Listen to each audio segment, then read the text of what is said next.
Hey Bills Mafia! The Buffalo Bills are making moves once again as they continue to fine-tune their roster ahead of the 2025 season. This time, they're bringing back a familiar face, cornerback Dane Jackson, on a one-year deal. If you're excited about the team's efforts to keep improving, smash that like button and don't forget to subscribe for all the latest Bills news. Now let's break down what this signing means for the team and why it makes sense at this point in the offseason. Dane Jackson, 28, has had quite a ride with the Buffalo Bills since being drafted in the 7th round out of Pittsburgh in the 2020 NFL Draft. Initially, he signed a 4-year rookie deal worth $3.37 million, but faced some early challenges, bouncing between the practice squad and active roster before eventually earning a steady role in 2021.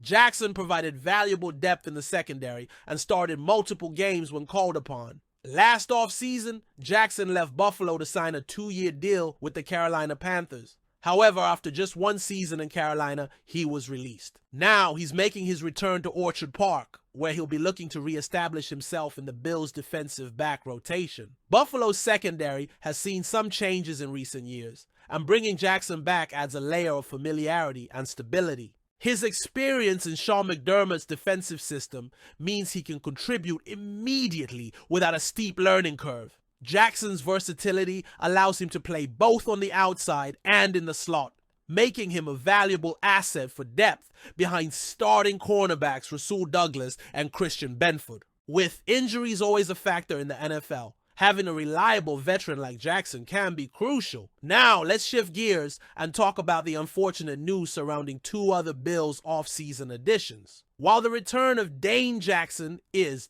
a positive development, the Bills also received some tough news regarding two of their recent free agent signings. Defensive lineman Larry Ogunjobi and Michael Hecht. Both players have been handed 6-game suspensions for violating the NFL's policy on performance-enhancing drugs, PEDs. Bills general manager Brandon Beane revealed that the team was aware of Hecht's pending suspension at the time of his signing, but Ogunjobi's suspension came as a surprise. This is a frustrating setback for Buffalo's defensive line, which was shaping up to be a formidable unit after also signing star edge rusher Joey Bosa.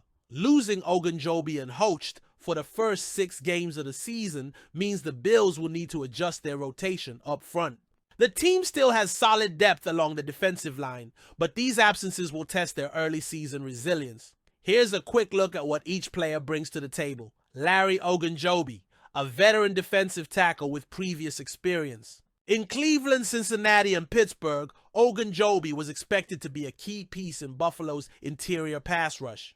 Michael Hecht, formerly with the Rams, Hecht recorded 3 sacks in 17 games last season and was seen as a high upside addition for Buffalo's defensive line rotation. While both players will be eligible to participate in off-season workouts and training camp, they won't be able to suit up until week 7 of the regular season. That means the Bills' defensive coaching staff will have to find ways to compensate for their absences in the first part of the schedule. With 2 defensive linemen sidelined, the pressure will be on players like Ed Oliver, Greg Rousseau, and Daquan Jones to step up early in the season. Additionally, Joey Bosa's arrival will help stabilize the pass rush, but the Bills may need to explore depth options or look for contributions from younger players. Buffalo's defense has been a strength in recent seasons, and while these suspensions are a setback, they aren't necessarily a season-altering issue. If the Bills can weather the storm early on, they'll be in great shape once Ogunjobi and Hecht return to action. Buffalo's own,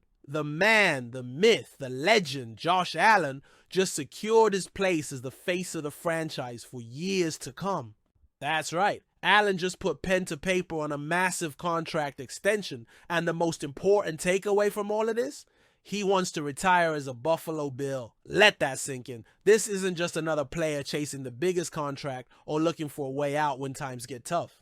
No! Josh Allen is here for the long haul, and he's made it clear that his goal is to build a legacy in Buffalo. During his press conference, Allen said, "I don't want to play anywhere else. Not too often do players get to stay with one team. Their entire career, this is home to me, and it'll never not be home." Oh, how can you not love that? This guy bleeds red, white, and blue, and he's ready to give everything he's got to bring a championship to this city. Now, let's talk numbers because this deal is historic.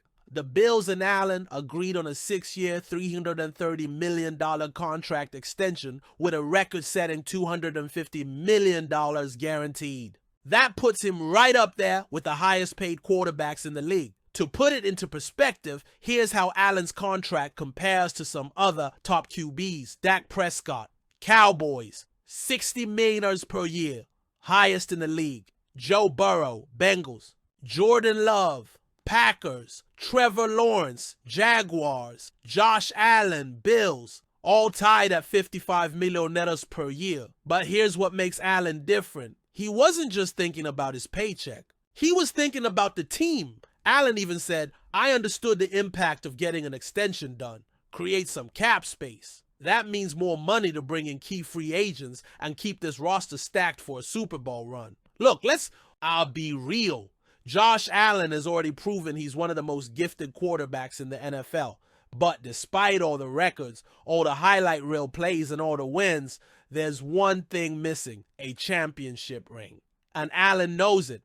He's faced Patrick Mahomes and the Kansas City Chiefs 4 times in the playoffs. And guess what?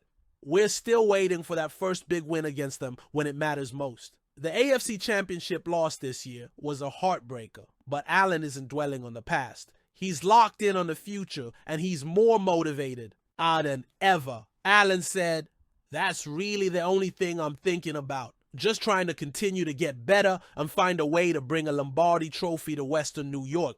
And honestly, with the way this team is shaping up, 2025 could be the year we finally get over that hump. The Bills are already sitting as one of the top favorites to win Super Bowl LX, tied for second at plum 700 odds, according to DraftKings. That means Vegas sees what we see. This team is built to compete at the highest level. Dane Jackson's return is a solid move for the Bills, adding depth and experience to the secondary. On the flip side, the suspensions to Ogunjobi and Host are unfortunate, but the Bills still have time to adjust and prepare for the early part of the season. Now, we want to hear from you, Bills Mafia. What do you think about the return of Dane Jackson? And how do you feel about the suspensions hitting the defensive line? Drop your thoughts in the comments below. If you enjoyed this update, be sure to give this video a thumbs up, subscribe to the channel, and hit that notification bell so you never miss out on the latest Bills news. Go Bills!